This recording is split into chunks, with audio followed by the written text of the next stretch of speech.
കലാസാംസ്കാരിക കൂട്ടായ്മയായ കൊടുങ്ങല്ലൂർ കളക്റ്റീവിന്റെ നേതൃത്വത്തിൽ ഈ വർഷത്തെ കേരള സർക്കാരിന്റെ ഫോക്ലോർ പുരസ്കാരം നേടിയ സുബ്രഹ്മണ്യൻ തലാപ്പിള്ളിക്ക് സ്നേഹാദരം നൽകി. കൊടുങ്ങല്ലൂർ ഹെൽത്ത് കെയർ ഇൻസ്റ്റിറ്റ്യൂട്ടിൽ സംഘടിപ്പിച്ച പരിപാടിയുടെ ഉദ്ഘാടനം ഏങ്ങണ്ടിയൂർ ചന്ദ്രശേഖരൻ നിർവഹിച്ചു. കലാധരൻ അധ്യക്ഷത വഹിച്ച ചടങ്ങിൽ രമേശ് കരിന്തലക്കൂട്ട മുഖ്യപ്രഭാഷണം നടത്തി.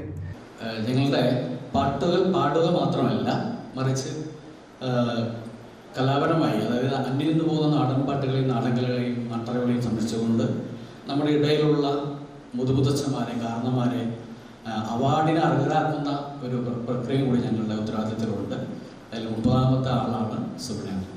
ഈ വർഷത്തെ 4 പേർക്ക് നമ്മൾ, ഒന്ന് ടിറയുടെ ഒരു കലാകാരൻ, കളരിയുടെ ഒരു കലാകാരൻ സുബ്രഹ്മണ്യൻ, പിന്നെ നാടൻപാട്ടുകാരൻ, അങ്കമാലിയുള്ള ആളുകൾ, അങ്ങനെ 4 പേർക്ക് നമ്മളത് അപ്ലൈ ചെയ്ത് കൃത്യമായിട്ടും അവരുടെ കൈകളിൽ എത്തിച്ചു എന്നുള്ളതാണ് ഞങ്ങളുടെ പ്രധാനപ്പെട്ട ഒരു ഉത്തരവാദിത്തം. സിബിൻ, ഗിരിജ, സലീഷ്, സുബ്രഹ്മണ്യൻ, സുനിൽ ദത്ത്, ദിലീപൻ പൊയ്യ, രാജേഷ് കളത്തിൽ, വിനീത ചോലയർ തുടങ്ങിയവർ സംസാരിച്ചു.